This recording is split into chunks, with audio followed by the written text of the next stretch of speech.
I don't even know where to start.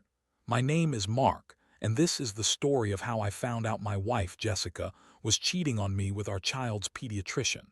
Yeah, you read that right. The man who was supposed to be looking after my kid's health turned out to be the one trying to ruin my life. Our relationship had always been complicated, but lately, things had started to feel off. Jessica and I had been married for 7 years. We met in college and fell in love quickly, or at least I thought we did. After we had our son, Ethan, things changed. Jessica became more distant, always glued to her phone, and I noticed a chilling absence of affection. I tried to brush it off as the usual stress that comes with parenting, but deep down, something didn't sit right. The late-night texts she received, the sudden need for girl nights, and the way she'd make up excuses to get out of the house, it all started to pile up like a weight I couldn't ignore. One evening, after a particularly long day at work, I came home early, hoping to surprise her. I entered our home expecting the familiar sounds of our son playing or Jessica bustling around, but instead I found silence. When I walked into the living room, I saw her phone buzzing on the coffee table. Out of curiosity, I glanced at the screen. There it was, a message from Dr. Collins, our pediatrician. It was nothing overtly explicit, just a simple, "I can't wait to see you again." I felt a pit in my stomach. It was the way she used to text me when we first started dating, all flirty and excited. I picked up the phone, my heart racing, trying to convince myself I was overreacting. Maybe it was just a harmless message. But then I remembered how often she'd been busy lately, and the excuses started to feel like lies. The next few days were a fog of confusion and dread. I started to put together the pieces of what I had seen. I noticed patterns, small things, a new perfume, a change in her attire, the way she'd smile at her phone when she thought I wasn't looking. I felt sick to my stomach with each realization. I was watching my marriage unravel before my eyes.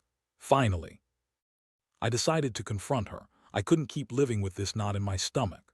One evening after dinner, I asked Jessica to sit down. I told her I needed to talk. The moment I said it, she stiffened. I could see the panic in her eyes. It was like I had just thrown a bucket of ice water over her head. "Is this about that stupid text?" She snapped, her tone sharp and defensive. "Jessica, I saw the text, and this isn't just about one message. It's about everything, the late nights, the distance." "I know something is going on," I replied, trying to keep my voice steady, but anger and betrayal seeped through the cracks. Her reaction was instant. She went on the defensive, calling me paranoid and accusing me of being insecure. She claimed it was just a friendly message, that I was overreacting to nothing. But I could see her eyes darting away from mine, the guilt plastered across her face like a neon sign. "Mark, you're being ridiculous. Dr. Collins is just a good doctor." "You're acting like a jealous child," she said, crossing her arms as if to shield herself from the truth. I felt my blood boil. This was not just some innocent flirtation, it was betrayal. I pressed on. "Then what about the late nights? What about the perfume? You can't just dismiss it as paranoia. I deserve an explanation." Her excuses melted away with each question I posed. I could see her struggling to hold onto her fabricated narrative. That's when she dropped the bombshell. "Fine, I'm seeing him, but it's not what you think, you just don't understand." There it was, right in front of me, the truth I couldn't bear to accept. My heart shattered. I felt like I was drowning and I couldn't catch my breath. The woman I loved was having an affair with someone I trusted to care for my child. I didn't know how to react. Anger surged through me, but beneath it lay a deep sorrow that I couldn't shake. In that moment, everything changed. I began to realize that I had to think about my son, Ethan. I couldn't let this go on like it had been. My focus shifted to what was best for him, and that's when my mind started racing with thoughts of revenge. What should I do next?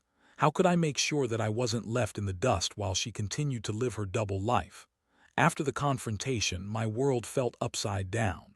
I stood there, an emotional wreck, while Jessica hurled excuses and justifications my way. I could barely hear her. My mind was racing, processing the fact that the woman I loved had betrayed me in such a grotesque way. The idea that she had not only cheated but had chosen our son's pediatrician, a man I trusted to care for Ethan, twisted the knife deeper. For a few days, I was a ghost in my own home. I went through the motions of parenting, but my heart wasn't in it. I felt like I was walking on a tightrope, trying to keep my composure for Ethan's sake while inside, I was falling apart. I put on a brave face for him, but it felt like I was faking my happiness. I couldn't shake the anger that had taken root in me. Then one night, after putting Ethan to bed, I sat down with a drink, contemplating my next move. I felt a sense of clarity wash over me. I realized that I had to take control of this situation. This wasn't just about revenge, it was about ensuring my son's well-being. I couldn't let Jessica's decisions affect Ethan's future. I started to think strategically. First, I needed proof. I had to document everything to solidify my position should it come to that. I began to track Jessica's movements, noting the times she left the house and when she returned.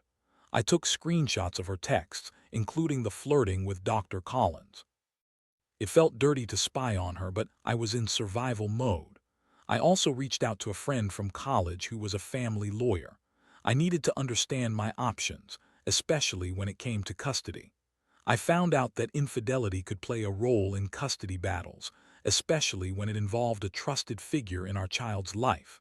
It was a small glimmer of hope in the dark. As I continued my covert operation, the emotional roller coaster intensified. Some days I was furious, envisioning scenarios where I would confront Dr. Collins. I imagined pulling him aside at the clinic and exposing him for the scumbag he was. Other days, I felt an overwhelming sadness for the family we had built together. Memories flooded my mind, our wedding day, the birth of Ethan, the laughter we shared over simple moments. But reality hit hard. The more I learned about Jessica's affair, the angrier I became. It wasn't just about the betrayal, it was about the blatant disregard she had for our family.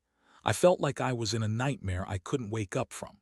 One evening, after I had gathered enough evidence, I confronted Jessica again. I laid it all out, every text, every late-night outing, every little hint that showed her betrayal. I watched as her face changed from shock to disbelief and finally to anger. "How could you do this to me?" she screamed. "This is an invasion of privacy." I couldn't believe the audacity she had to turn this around on me. "You invaded my trust, Jessica. You disrespected everything we built together for a fling with a man who is supposed to care for our son." My voice was steady, but inside I was seething. Her response was a mix of defensiveness and stubbornness. "You're blowing this out of proportion. It's just a phase, something we can work through." "Work through?" I shot back. "You mean you want me to accept this, to forgive and forget while you juggle your marriage and your affair? That's not happening." The reality of what Jessica had done sank in deeper. She was trying to minimize her actions, playing the victim while I was left holding the pieces of our shattered life. But I was done being her punching bag, and it was becoming evident that I couldn't trust her anymore. My emotional state was like quicksand. The more I tried to rationalize her behavior, the more trapped I felt. I had to dig myself out before I got swallowed whole. The thought of being a single father and protecting Ethan began to solidify my resolve. I decided right then that I would not only seek full custody, but would also ensure that Jessica faced the consequences of her actions. I spent the next few days devising a plan. I needed to catch Dr. Collins in the act. I waited until Jessica had a scheduled appointment, one where I knew she would be meeting him privately. I devised a way to follow her without being detected, and as the day approached, I felt a mix of dread and anticipation. What was I getting myself into? I was about to confront not just my wife's infidelity, but the man who had crossed a line that should never be crossed. I knew this was going to change everything, and I couldn't turn back now. I had to protect my son, even if it meant diving deep into a pool of chaos. So I waited for the day to arrive, preparing myself for the confrontation that would follow. The day of the confrontation arrived with a thick tension hanging in the air. Jessica had a pediatric appointment for Ethan that she had insisted on attending alone. The moment I saw her rush out the door, I knew this was my chance. I told myself I was doing this for our son, to protect him from a woman who clearly had no regard for our family. I waited in my car, parked a few blocks away from the clinic. My heart raced with anticipation and a nagging sense of dread. What was I going to say? What if things escalated? But I pushed those thoughts aside, focusing instead on my mission. I needed to gather proof, and I had to be ready for whatever would come next. As I watched Jessica enter the clinic, I felt a wave of nausea wash over me. I had been there many times, smiling and chatting with Dr. Collins about Ethan's milestones, thinking he was a trustworthy ally in our parenting journey. Little did I know he was actually a backstabber. I waited, packing in my car and checking my watch incessantly. 20 minutes passed, then 30. I tried to calm my breathing, reminding myself that I was a father first and foremost. This wasn't just about revenge, it was about putting an end to this farce. Finally, I saw them. Jessica and Dr. Collins exiting the clinic together, laughter spilling out into the parking lot. They seemed comfortable with each other, and the sight of that made my blood boil. I could see the way she leaned into him, playfully nudging his side. In that moment, I decided I couldn't just sit and watch. I had to confront them, to shatter this illusion she had built around her affair. I jumped out of my car, heart racing, and approached them. Just as they were about to get into his car, I called out, "Jessica, we need to talk." Both of them froze, and I could see the panic flash in Jessica's eyes. Dr. Collins, however, had the audacity to smirk at me. "This is not what it looks like, Mark," he said, trying to reassure both himself and Jessica. "Isn't it?" I shot back, my voice steady but laced with anger. "You think I'm going to stand by and let you play house with my wife? You're the one who should be ashamed, Collins." Jessica's face turned pale as she glanced between us, clearly caught off guard. "Mark, please, this isn't how it looks," she stammered, her voice wavering as she clutched her purse tightly. "Oh, really? Then tell me what it looks like, Jess. Is it just friendly banter?" I mocked, gesturing toward Dr. Collins. "You can't even keep your lies straight anymore." As I stood there, I realized how far I had come from the man who once would have backed down from confrontation. The rage I felt fueled my determination. "You've betrayed our family, and I won't let you get away with it," I continued, my voice tinged with the pain of betrayal. "You think I'm just going to forgive and forget? Not a chance." Dr. Collins, trying to maintain his composure, stepped forward. "Mark, let's keep this civil. I care about Jessica and care about her." I laughed bitterly. "You're just another guy playing the field, using your position to get what you want. You're nothing but a predator in a white coat." Jessica, now visibly shaking, tried to intervene. "Mark, please stop. This is embarrassing. You're making a scene." "Embarrassing?" I shot back, feeling the heat rising in my chest. "You have no idea what embarrassment is. You think this is about saving face. This is about my son and protecting him from your selfish choices." At that moment, I felt a surge of desperation. "I'm taking Ethan, and you're going to have to deal with the fallout of what you've done. You think you can just walk around with your affair, pretending everything is fine? It's over, Jess." She stared at me, tears welling in her eyes. "Mark, don't do this. It's just a mistake, I swear. We can work it out." But it was too late. I had crossed a line, and I wasn't about to back down. I turned my focus back on Dr. Collins. "You'll lose your medical license over this, you know that. I'll make sure everyone knows what you've done." His smug expression faltered for a moment, and I could see the panic start to creep in. "You wouldn't dare," he said, but I could hear the uncertainty in his voice. "Oh, I absolutely would. You think I'm afraid of you? You're a disgrace, and I'm going to make sure everyone knows it." With that, I stormed away, leaving them standing there, the weight of my words hanging in the air like a thick fog. The adrenaline coursed through my veins, but beneath it all, a sense of clarity settled in. I had stood up for myself and my son, and I was ready to take the steps necessary to ensure our future. Back in the car, I took a moment to breathe. I felt a mix of triumph and heartbreak. I was still angry, but I was also relieved that I had finally confronted the truth. However, I knew this was just the beginning.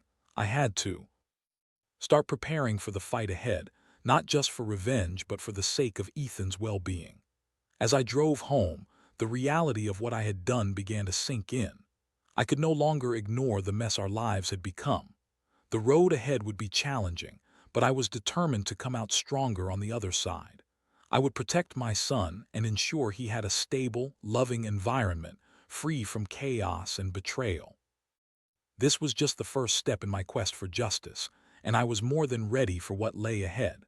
The confrontation had left me in a whirlwind of emotions. I'd never felt so powerful and so utterly broken at the same time. The moment I walked through our front door, I knew everything was about to change. I'd made the decision to fight, not just for myself but for Ethan. He deserved better than a mother who would choose an affair over her family. I spent the next few days gathering my thoughts and planning my next steps.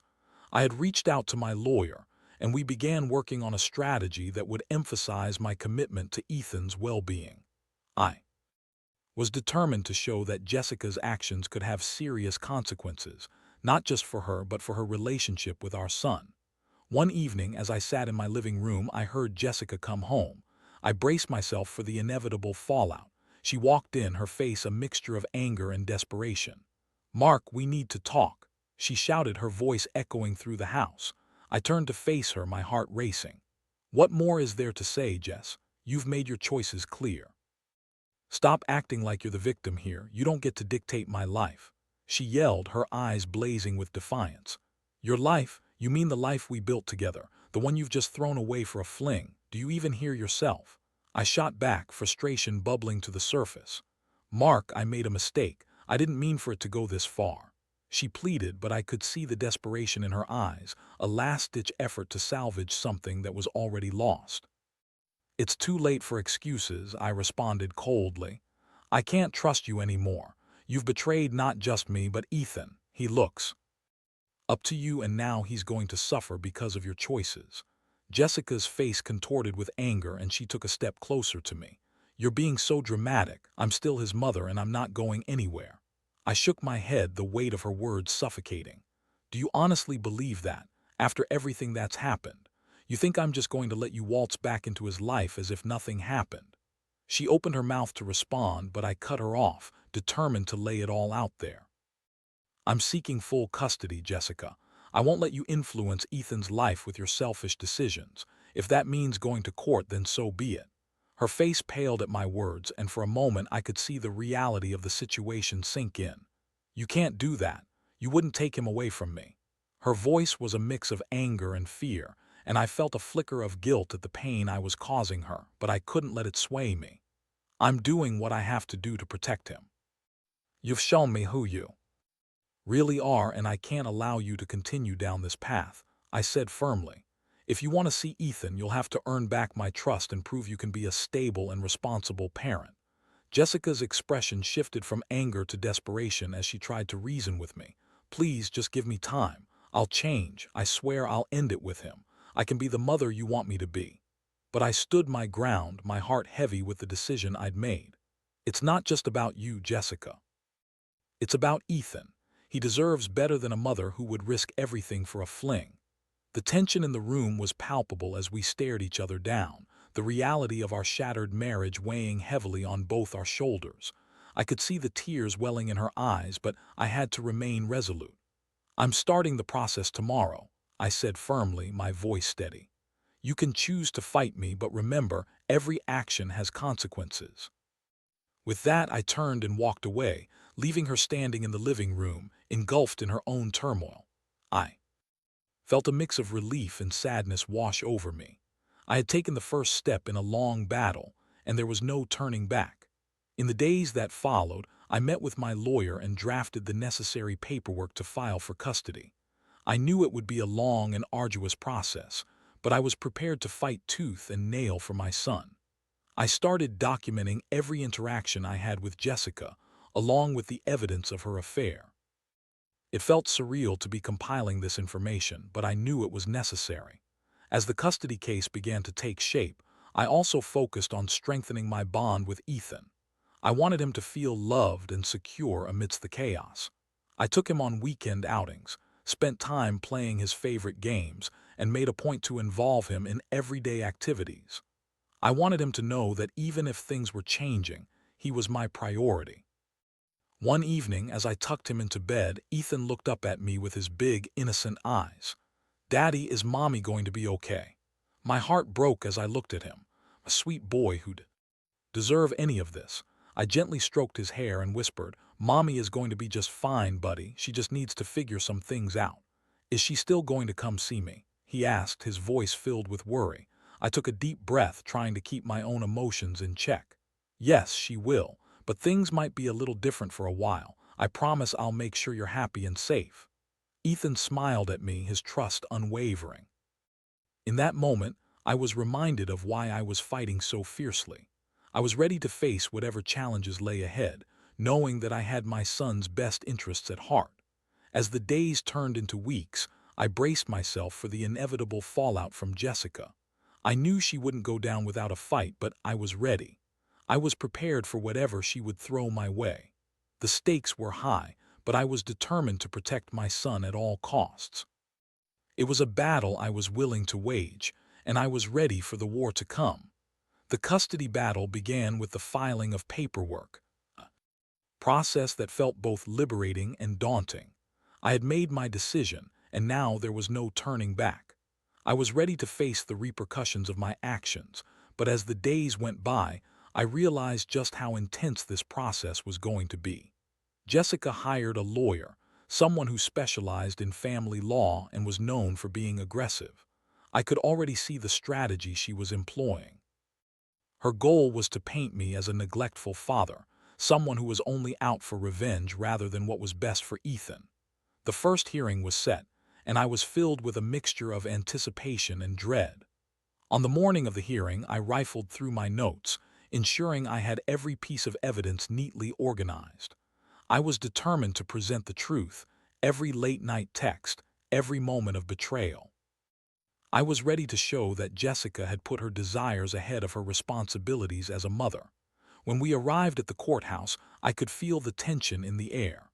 Jessica was already there, dressed in a way that screamed, "Look at me," a stark contrast to the woman I had once known. Her demeanor was confident, a facade she put on to mask the chaos that had unfolded. I could see her whispering to her lawyer, her eyes darting towards me with a mix of anger and something else I couldn't quite place, fear perhaps. As we entered the courtroom, my heart raced. I took a deep breath, reminding myself of why I was there. It wasn't just about revenge, it was about Ethan. I needed to make sure he had a safe environment to grow up in, free from the toxicity that Jessica had introduced into our lives. The judge entered, and we stood as he took his seat. I felt a chill run down my spine as our case was called. Jessica's lawyer began by painting me as an unstable father, someone who was overly emotional and vindictive. I listened as she recounted my confrontation with Dr. Collins, twisting the narrative to make it seem like I was the one overreacting, that I was the cause of the chaos. I clenched my fists, resisting the urge to interrupt. I knew I had to stay composed to make my case effectively. When it was finally my turn to speak, I presented my evidence methodically. Each text, each screenshot, each moment that laid bare Jessica's betrayal was displayed before the judge. I spoke about my commitment to Ethan, my desire to provide him with a stable home, and the lengths I had gone to shield him from the fallout of Jessica's decisions. As I spoke, I could see the judge's expression shift, and I hoped he was taking my words into consideration. But Jessica wasn't done fighting. She took the stand, and her performance was nothing short of theatrical. "Your Honor," she began, her voice dripping with emotion, "I love my son. What happened between me and Dr. Collins was a mistake. I was in a dark place and I'm working on myself. I'm a good mother and I only want what's best for Ethan." I felt a surge of anger at her manipulation.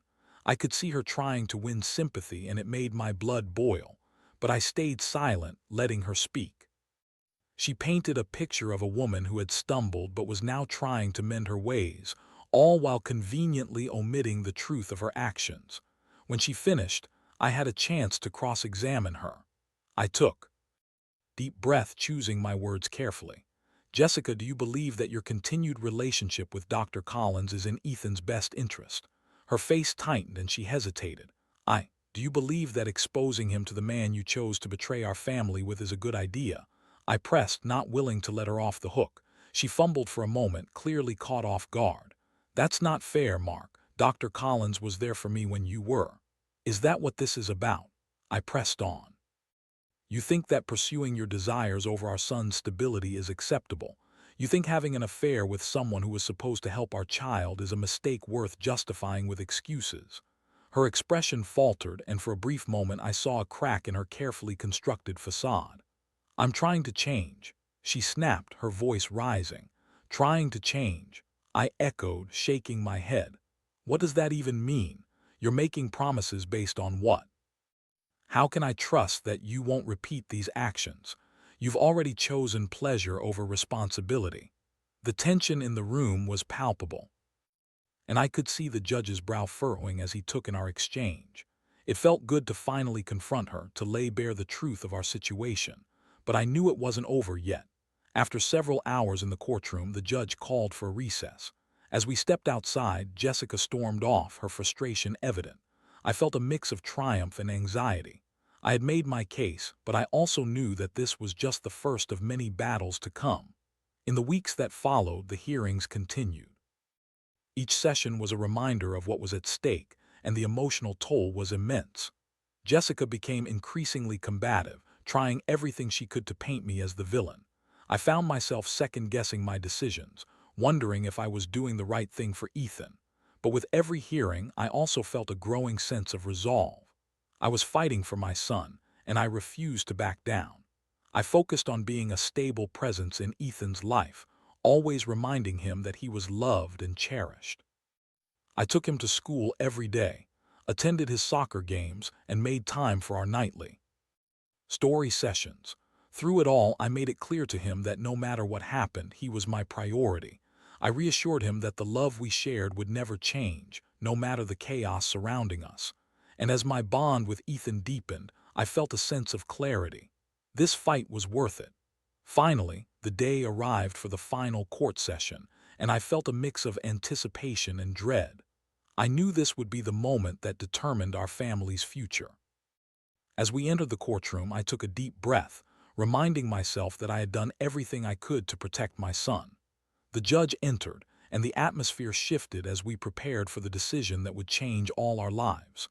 I held my breath, ready to face whatever came next, praying that justice would prevail. As the judge took his seat, I felt the weight of the world on my shoulders. My mind raced through every argument I'd made, every piece of evidence I'd presented. I could see Jessica sitting across from me, her face a mask of anxiety, her fingers nervously tapping against the table. I knew she was just as anxious as I was about the decision that was about to be made. The judge began by thanking both parties for their presentations and elaborating on the importance of the best interests of the child. I held my breath as he spoke. I could see him shuffling through his notes, and my heart pounded louder with each passing second. Finally, he looked up and spoke. "After considering the evidence presented, including the character of both parents and the impact of each parent's behavior on the child, I have come to a decision."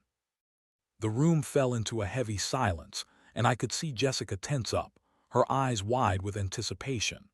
I felt a sense of calm wash over me as the judge continued. "In matters concerning custody, it is crucial to prioritize the child's stability, safety, and emotional well-being. Mr. Anderson," he said, turning his gaze toward me, "has presented compelling evidence regarding the mother's actions, particularly concerning the affair with a trusted medical professional. This raises serious concerns about the environment in which the child is being raised." A wave of relief washed over me. I had fought hard for this moment, and it felt like the culmination of everything I had endured. I locked eyes with Jessica, who had gone pale. The judge continued, "Given these concerns and the evidence of Mr. Anderson's commitment to his son's welfare, I am awarding primary custody of Ethan Anderson to his father, with visitation rights granted to the mother. This decision is made with the understanding that it is imperative for Ethan to be in a stable and nurturing environment." The words hung in the air, and for a moment I couldn't process what had just happened. I felt like I was floating above my body, watching the scene unfold. Jessica's face twisted into a mask of disbelief, and I could see tears welling in her eyes. "Your Honor, please," she pleaded, desperation seeping into her voice. "I'm a good mother, I can change, I just made a mistake." The judge regarded her with a firm expression. "Your actions have consequences, Mrs. Anderson. I hope you take this time to reflect on what is truly best for your son." With that, The judge banged his gavel, signaling the end of the hearing. The finality of it all hit me like a ton of bricks, and I felt a mix of triumph and sadness wash over me. I had won, but at what cost? I looked at Jessica one last time, feeling a pang of compassion for her. Despite everything, she was still my son's mother, and I knew this would be difficult for her. As we left the courtroom, I felt a sense of purpose rising within me. The fight had been brutal, but it had also solidified my resolve to be the best father I could be. I wanted Ethan to know he was safe, loved, and cherished no matter what. In the weeks that followed, I adjusted to my new role as the primary caregiver. I focused on creating a warm, stable environment for Ethan, filled with laughter, love, and routine. We spent time together exploring parks, playing games, and reading books. I wanted him to feel like a child, free from the burdens of adult chaos. Jessica began her visitation, and I made sure to facilitate a healthy relationship between her and Ethan. I wanted to encourage him to love his mother, even if I couldn't understand her choices. It was a delicate balance, one that required patience and understanding. Over time, I witnessed Jessica struggling with her new reality. Her initial defiance faded, replaced by moments of vulnerability when she visited. She often expressed her desire to mend things, to be a good mother, and I could see glimpses of the woman I once loved. I realized that I didn't want to see her fail, but I also knew I couldn't let her back into the same position of influence she once had. As we navigated this new dynamic, I began to find a semblance of peace within myself. The chaos of our previous life began to settle, replaced by the simple joys of parenting. I learned to let go of the anger, the resentment, and the hurt, focusing instead on the love I had for my son. Through this whole ordeal, I discovered a strength I never knew I had. I learned the importance of standing up for what's right, of fighting for those we love. I became more resilient, more aware of the complexities of relationships and the fragility of trust. Looking back, I realized that while the journey had been painful, it had also taught me valuable lessons. I learned that love could take many forms, and sometimes it meant having to make difficult choices to protect those we care about. As I watched Ethan grow, I knew I had done everything I could to ensure his well-being. And while the scars of betrayal would always linger, I was ready to embrace the future with hope and determination. Our family may not look like what I had once envisioned, but it was still beautiful in its own right. In the end, I found solace in the love we shared and the promise of new beginnings. Life may be unpredictable, but as long as I had Ethan by my side, I knew I could face whatever challenges lay ahead. This was our story, and I was ready to write the next chapter together.